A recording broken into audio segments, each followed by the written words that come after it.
Hello, everybody. Thanks for joining. Welcome to Collab Chats, a podcast hosted by the Temple University Collaborative on Community Inclusion. The Collaborative is located in Philadelphia, Pennsylvania. We spent the last 15 years focused on full and meaningful community participation of individuals with serious mental illnesses.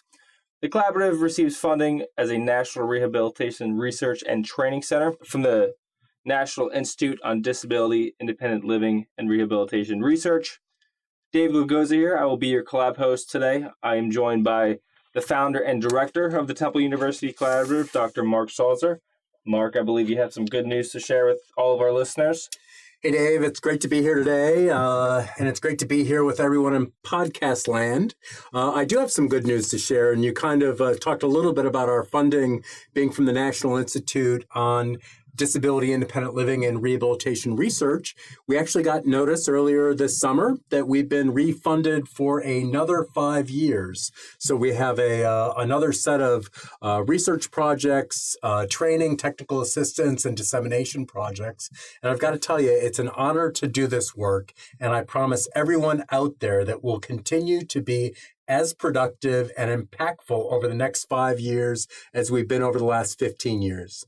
Perfect. This is great news. We're going to talk a little bit about that work. We'll talk a little bit about the history. What is community inclusion? I know I, for one, had no idea of this concept, so we'll shine a little bit of light on that. Talk a little bit about how the center came about, what's intriguing about this area of research, and of course, what the future holds. Mark holds many titles, along with being the founding director and principal investigator of the Temple University Collaborative on Community Inclusion. He is a professor in the College of Public Health at Temple University. He was also the founding chair of the Department of Rehabilitation Sciences. He is a licensed psychologist, a consultant, an author, a mentor, a journal editor, and he serves on various committees, both at Temple and in the mental health community. I had his CV here in front of me to prepare for this, and I can tell you it is very long. So before, we get into anything of substance, I guess for, people who don't know, what is community inclusion? Well, first of all, I don't know why you printed out that whole CV because it is pretty long. But again, I'm excited. I'm fortunate to be able to do what I do, and I've had a lot of fun doing it. Community inclusion refers to the rights that people with disabilities have to live meaningful lives in the community like everyone else. It refers to the opportunity to live, work, go to school, play, pray, date, have intimate relationships, and generally participate in our communities like everyone else participates in the community. It also means that communities fully welcome and embrace people who experience disabilities in the community. I've been excited to help increase awareness of this concept in mental health over the last 15 years or so. So this is not necessarily very traditional of concept. In terms of, mental health and research. Usually when somebody thinks of, somebody with schizophrenia, they need medicine. They need some kind of meds to fix their problem. So how does this differ from that? How does this maybe even work with that? What is the basis of this as opposed to, the traditional talk that we all always hear? Right. So I guess traditional mental health approaches focus on disability, focus on disorders, disease, symptoms, those kinds of things.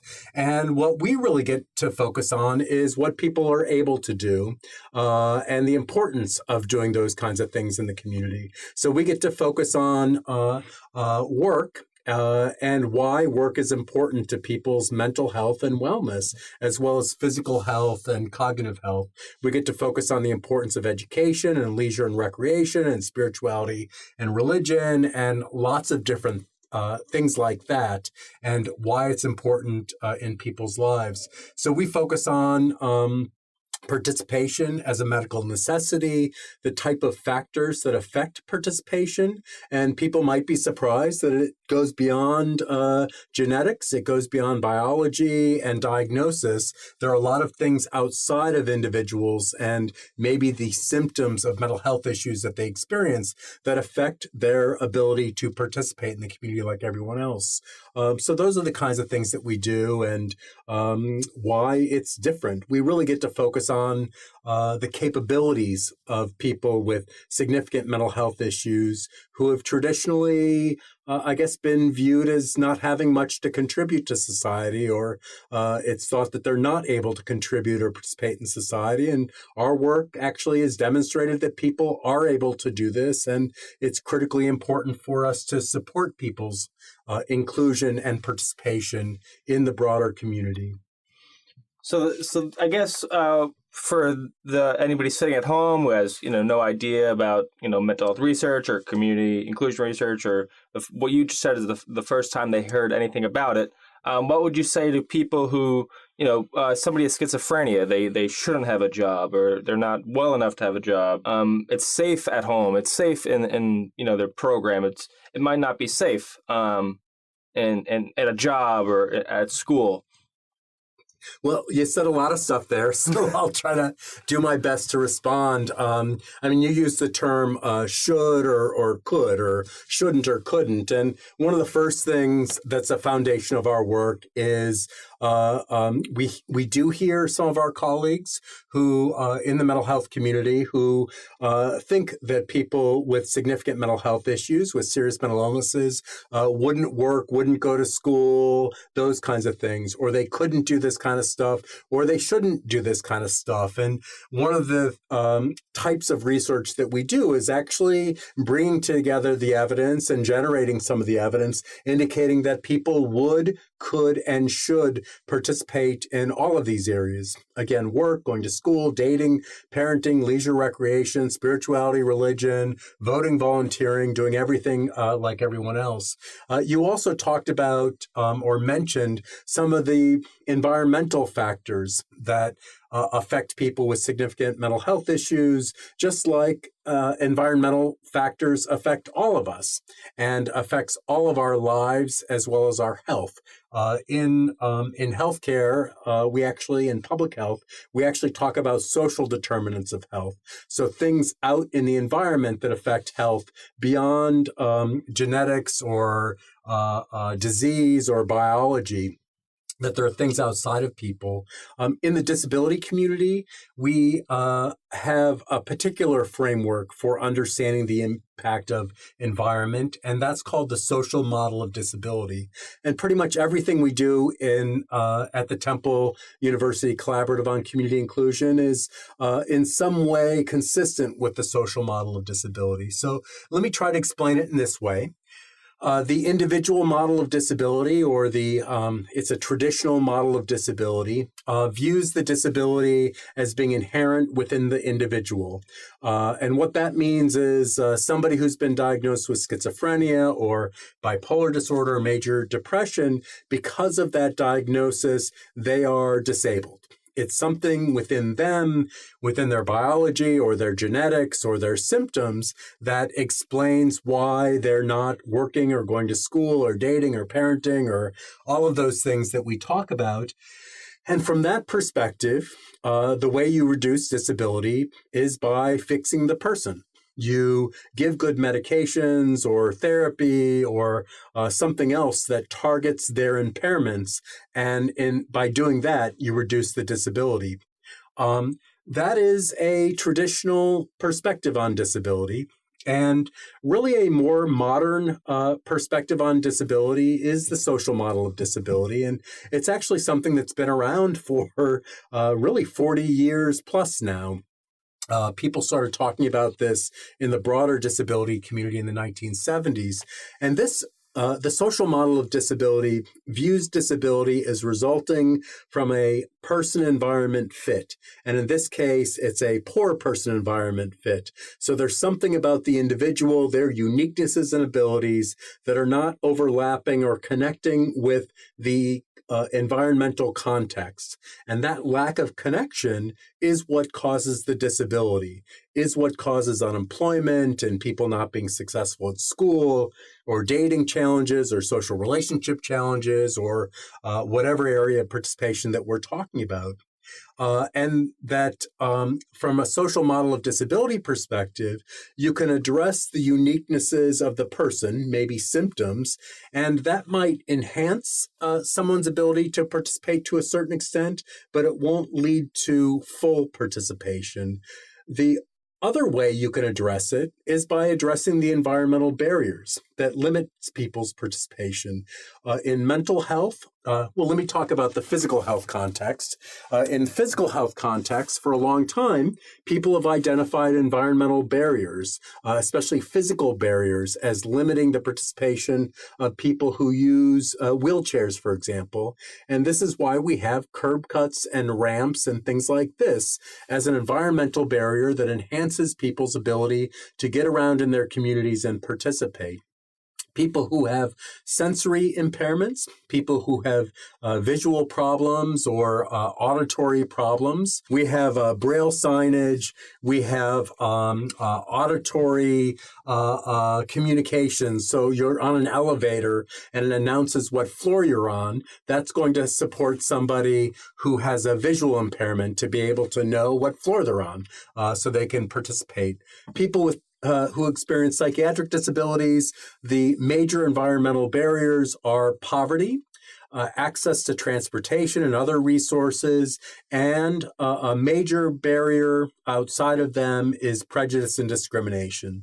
So our work is really about trying to enhance that person-environment fit and understanding that the reason that people are not participating is not just because of symptoms and impairments related to a particular diagnosis. It has to do with a poor person-environment fit. So it's almost as a more holistic approach as a whole, as opposed to just looking at this one part of it.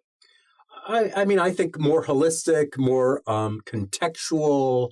Also, it's more strengths-based, so it identifies or recognizes that people are not just, a bundle of symptoms or deficits, that people do have strengths and uniquenesses, and we can create participation that really takes advantage of people's strengths and uniquenesses and capabilities, and should be doing that.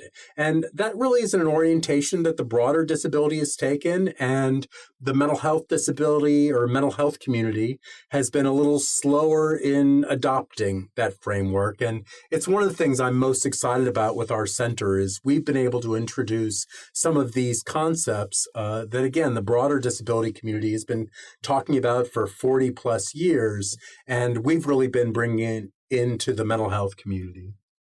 And so I know this doesn't just benefit, people with serious mental illnesses or people with disabilities. This actually benefits society as a whole. It benefits all of us. Can you touch a little bit upon that? Yeah, first of all, there's lots of research indicating that a society that is more inclusive and welcoming of difference are healthier societies. They're also economically stronger societies. There's something called the capabilities theory that has won a Nobel Prize in economics. And basically the idea is that cultures, countries that promote the capabilities of all citizens are more economically strong than cultures that don't. There's evidence, indications that employers that have a more diverse workforce are more productive and more creative and do better. And there's a sense that really any kind of community or educational communities, colleges and universities, religious communities, neighborhoods that are more diverse are stronger and do better, both from a mental health and wellness standpoint, as well as an economic standpoint. So promoting diversity and inclusion is a good thing. And that includes not only racial or ethnic diversity, gender diversity, and diversity in terms of people who experience different types of impairments, including people who experience mental health issues in their lives.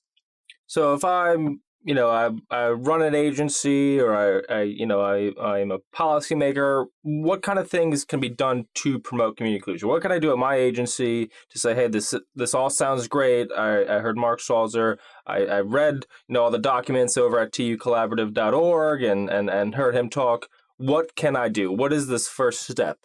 Well, I'm glad you got the tucollaborative.org plug in there, and we would recommend that people go there and see all the documents we have in a lot of different areas. Boy, there are a lot of things that agencies do. The first thing is actually recognize that a number of agencies are doing some great things.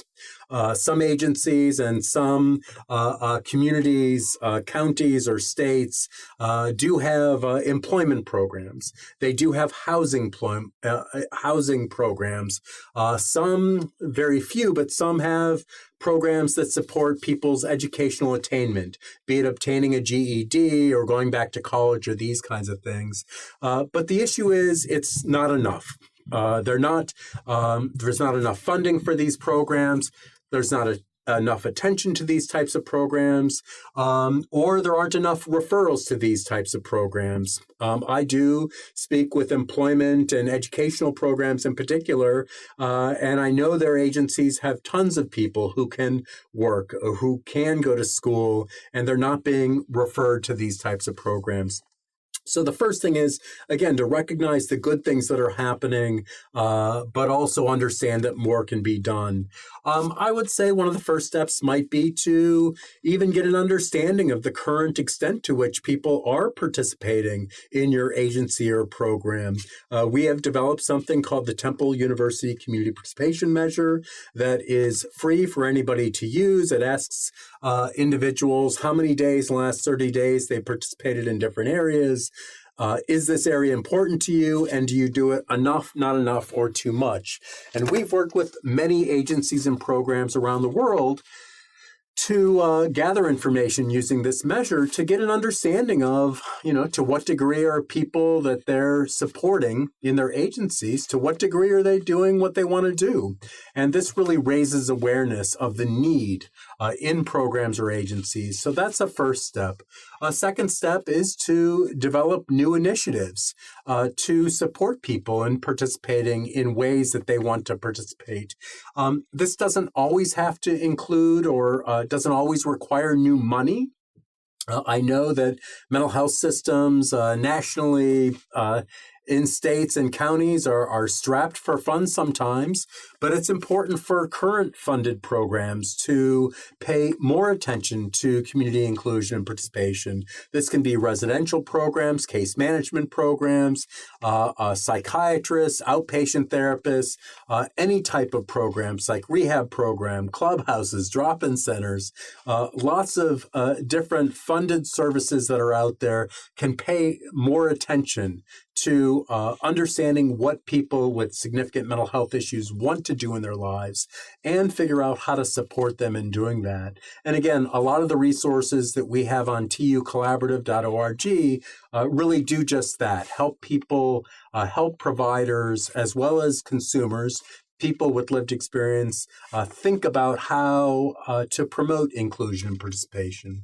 So this is about, helping people get out in the community, but I guess an important piece is to help people do the things that they want to do. I guess that's an important step that possibly could easily be overlooked.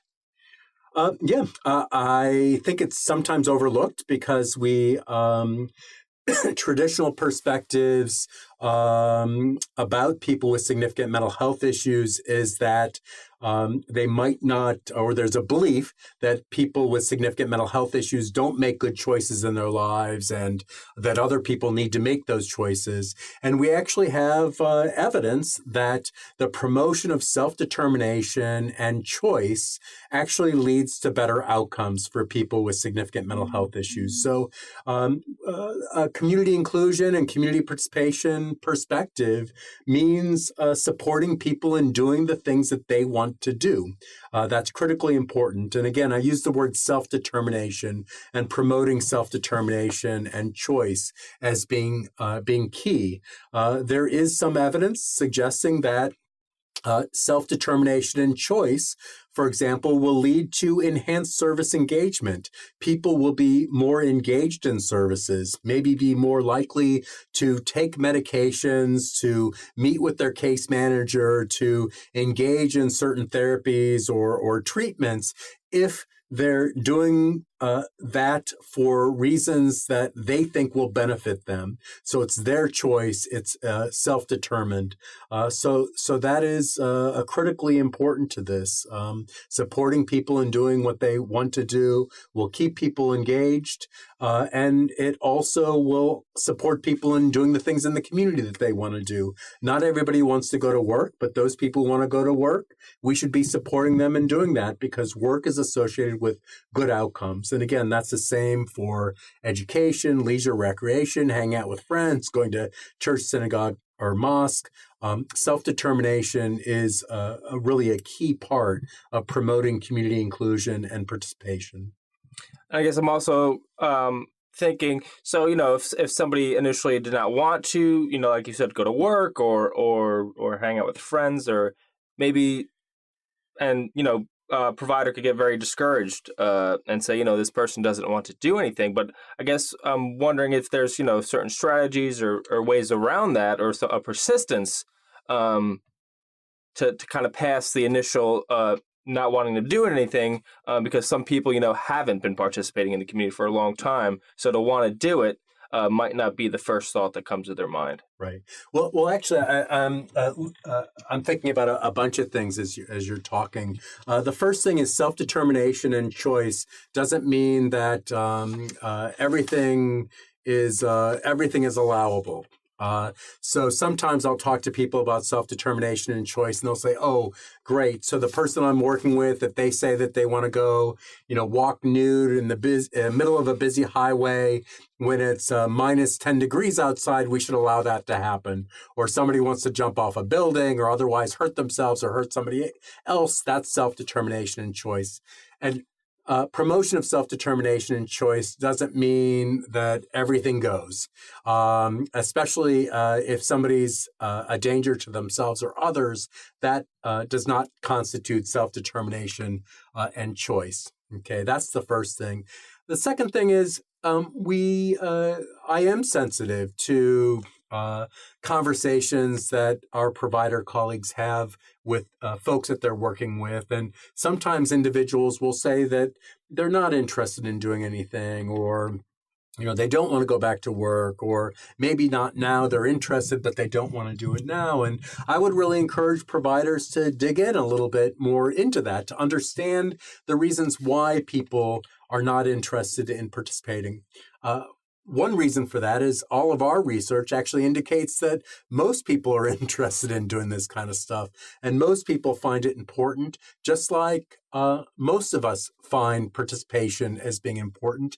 But people with significant mental health issues sometimes say that they don't want to do things because a provider has told them that they can't do this, or a family member has told them they can't do this, or that it will be harmful to them, or sometimes around employment, people fear losing benefits, especially Social Security entitlement benefits if they get jobs, and they might not be aware of the different incentives to work.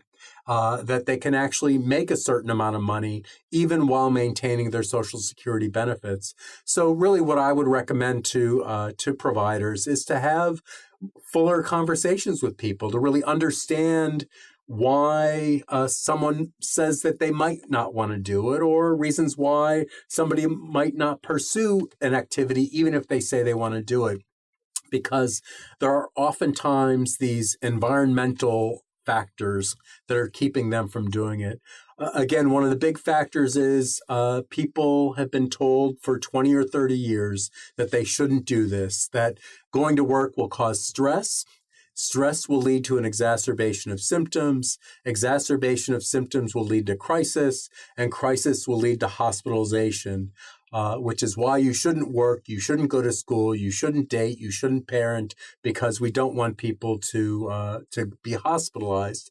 And unfortunately, what that does is limit people from benefiting physically, cognitively, emotionally, and from a wellness standpoint from participating in all these areas, like everyone benefits from these areas. So you touched a little bit, a couple of times upon, different domains of participation. What exactly are these domains? How many are there? What do they consist of? Right. So I don't often count them, but this would be, typically it's employment, education, leisure, recreation, spirituality, religion, voting, volunteering, really living anything that anybody does. These are the community inclusion domains that we really focus on. And we do believe that it's important to focus on all of these domains. We talked earlier about some of the good things that are happening around the country and around the world. In inclusion and participation, and employment and housing are two of these areas. There are resources, there are programs in these areas. There aren't enough, and people aren't referred enough, but these do exist.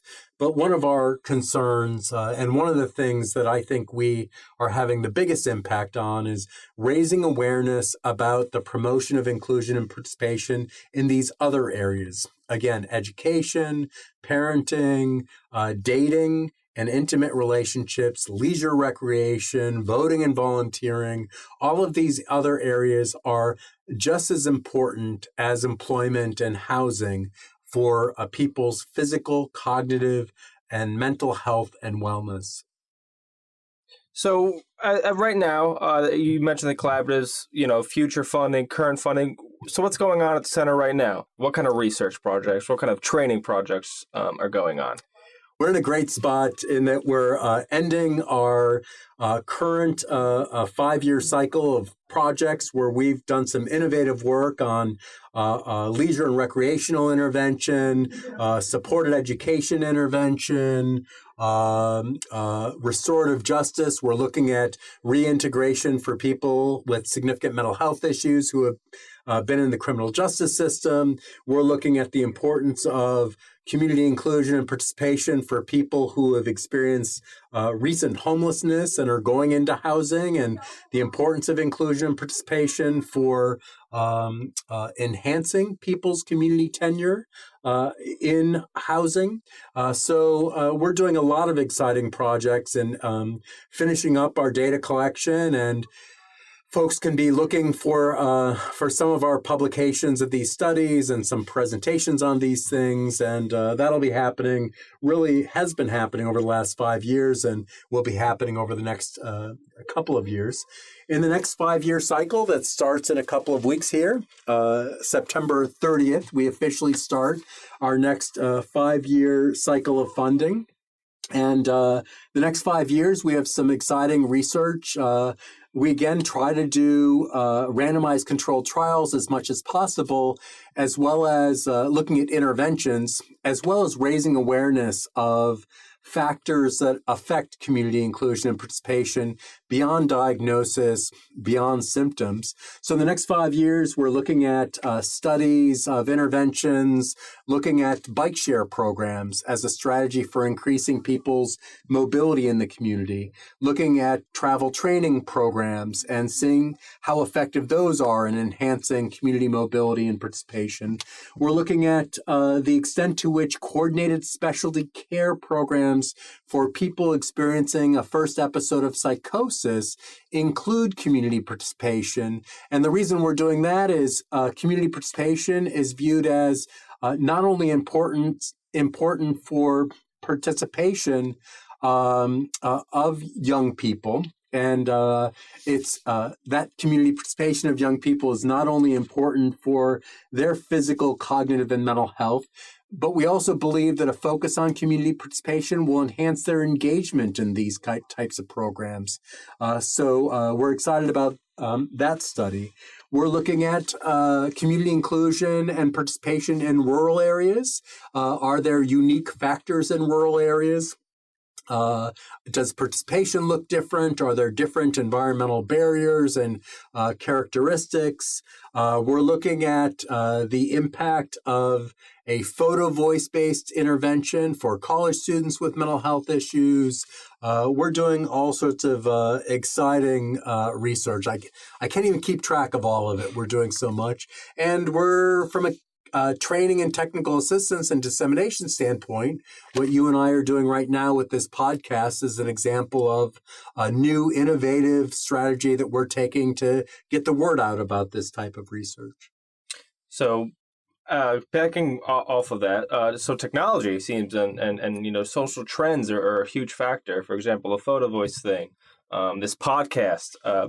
There was a big kind of project that was recently concluded using GPS technology. Can you talk a little bit about that? Yep. So I mentioned before the social model of disability and how important we think attending to environmental barriers, things outside of people with serious mental illnesses, how it's important for us to pay attention to this, just like the other disability communities have done. Uh, Physical, sensory, cognitive, intellectual, and developmental disability communities have all looked at environmental factors as it relates to inclusion and participation. We need to do the same in mental health. We have traditionally, and this is probably one of the areas where I think we've had some of our biggest impacts in the field over the last 15 years. We've been using GIS, Geographic Information Systems, to understand where people with serious mental illnesses live in their communities, what kind of access to resources they have, what kinds of social factors they're affected, that impact their lives based on where they live. So, for example, we know that people with serious mental illnesses live in some of the poorest communities, in poorest neighborhoods in our communities. They're exposed to high levels of crime. They're exposed to high levels of unemployment. They're exposed to high levels of physical inadequacies, broken down, housing, abandoned housing, broken windows, sidewalks in ill repair. So that's GIS. You mentioned GPS. We're just finishing a study where we've been tracking people using global positioning systems to understand how people with serious mental illnesses move around in their communities, to understand how much time people spend outside of their homes, how far they go away from their homes, what kind of neighborhoods they go into. And we're also using GPS to look at destinations, different places that people go to in the community. And this is helping us understand, again, how understand people's lives in the community, as well as possibly using GPS as an outcome measure.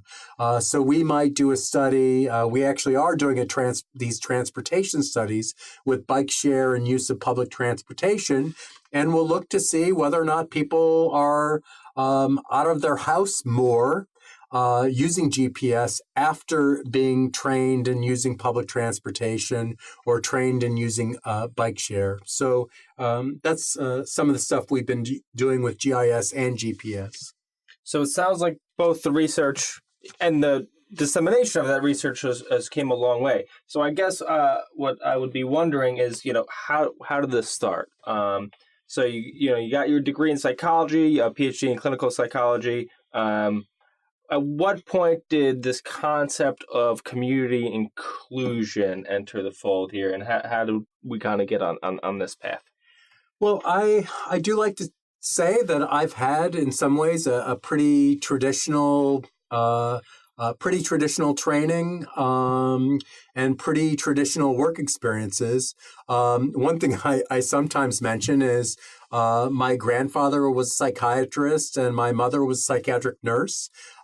Sometimes I jokingly talk about myself as having a royal lineage in psychiatry, in the sense that my grandfather was co-credited with coining the term antidepressant. I've worked on pharmaceutical studies. I've worked on studies looking at biological factors associated with serious mental illnesses. So I've done that traditional stuff. But I've also been, I guess I would say that I've been open to listening to people with serious mental illnesses, and especially seeing people who have received a diagnosis of schizophrenia, bipolar disorder, major depression, other related diagnoses, and seeing these individuals as people like everyone else. So I would say that might be what got me in this direction of looking at community inclusion and participation, because what I constantly hear from people, and I've worked in inpatient settings for a couple of years. I've worked in outpatient settings. I've talked to lots of people, and I've listened to people say that inclusion and participation is important to them, and that this is a primary concern in their lives, and that participation would enhance their physical and mental health and wellness. So I think that that's really what's influenced me and driven me to do work in this area. I've had the good fortune of working with people in the consumer and peer movement for about 30 years now. And part of that is listening to what people want. Listening to what people say is beneficial to them. There's really actually somebody who I idolize, who is a psychologist, but she's also somebody who has been diagnosed with schizophrenia. Her name is Pat Deegan. And she talks about personal medicine. And personal medicine are things other than medications that benefit people's physical and mental health and wellness. And this concept really intrigues me because she'll talk about how, work is personal medicine for people. Going for a walk is personal medicine. Going to school, really participation and inclusion. Hang out with friends is personal medicine.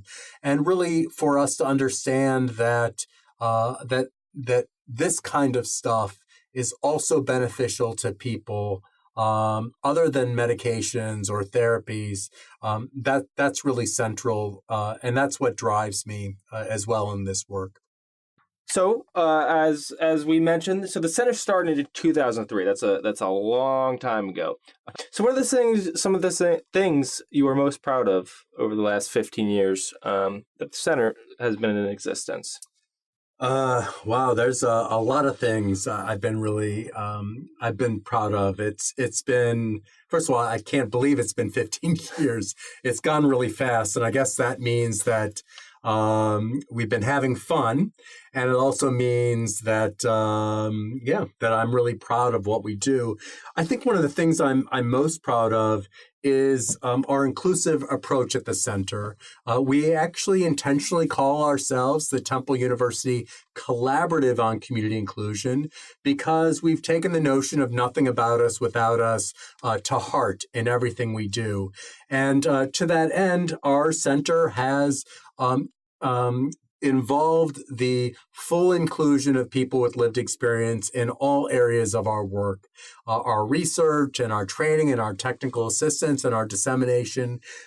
People with lived experience have played major roles, and not roles on advisory panels or simply on advisory panels or giving feedback. People have had major roles in all areas of our center, and that will continue over the next 5 years. We have some individuals with lived experience who are participating and will continue to participate, and that's something that maybe first and foremost I'm most proud of. I think over the last 15 years, we really have raised awareness about inclusion and participation in mental health. And the last couple of years, that has been particularly evident in terms of our arguments and documents that we've been producing that have been well received, making the case for the medical necessity of community inclusion and participation. We pulled together a document called Well Together, where we provide the conceptual and research evidence base behind inclusion and participation as having physical, cognitive, and mental health and wellness benefits for people with serious mental illnesses. So I'm proud of that. I actually, Dave, you know that I pulled together a nice little graph showing that after 2003, when our center was first funded, that there's been an increase in the number of peer-reviewed and scholarly publications using the term community inclusion and community integration for people with serious mental illnesses. And while correlation does not equal causation, I hope we had an impact there. So I'm proud of that. I think, as I mentioned before, I think we've had an impact on helping people understand the importance of environment and context on the lives of people with serious mental illnesses.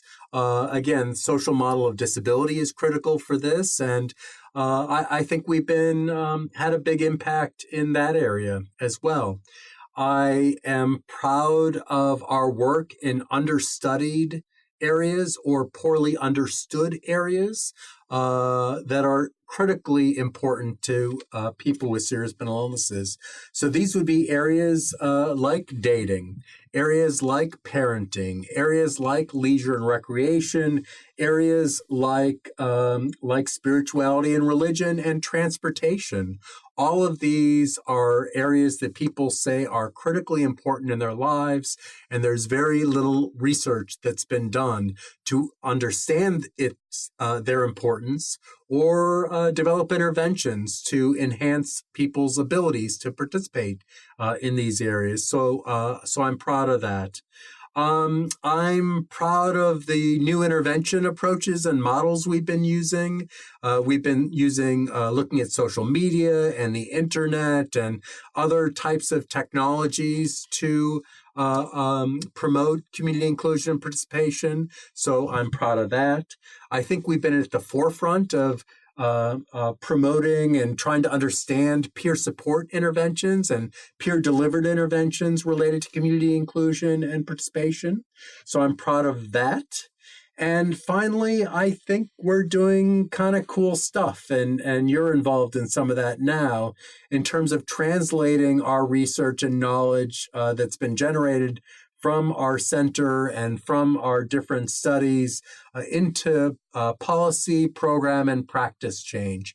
We've developed new products. We are using social media. We're doing podcasts. We're doing lots of training and technical assistance around the world to get the word out. There's been some research suggesting that it typically takes 17 years for research to have an impact on practices or policies or those kinds of things. And we're trying to shorten that significantly by aggressively working to get the word out. So I'm really proud of all this stuff. It sounds like a lot, but I just think it's been great, and I'm excited about the next 5 years too. So kind of wrapping it up here, I guess before we go, what is your favorite thing to do in the community?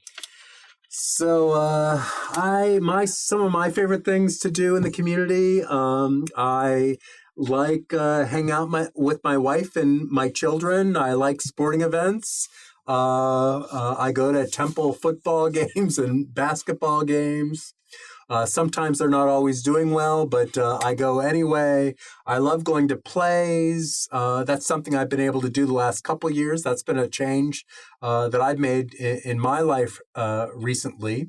I like to go to the gym. The gym is not for everyone, and I get that, but I really enjoy it. I like to work out. So those are things I like to do. I don't like going to a lot of restaurants. I go out to eat too much because I travel a lot. So I'd like to cut back on that kind of stuff. And I guess I'd say I like my work. I'm fortunate. I like what I do. I do work a lot, and I have no complaints about it. Perfect. Thanks, Mark. Thank you, Mark, for taking the time to do this. For anybody listening, you want to learn more, feel free to reach out to Mark or the collaborative at tucollab@temple.edu. That's TUCOLLAB at temple.edu. They also can be reached at tucollaborative.org. And you can also reach us on Facebook, Twitter, or Instagram at TUCollab on Facebook or Twitter, and at TU_collab on Instagram. Thank you, everybody, for listening.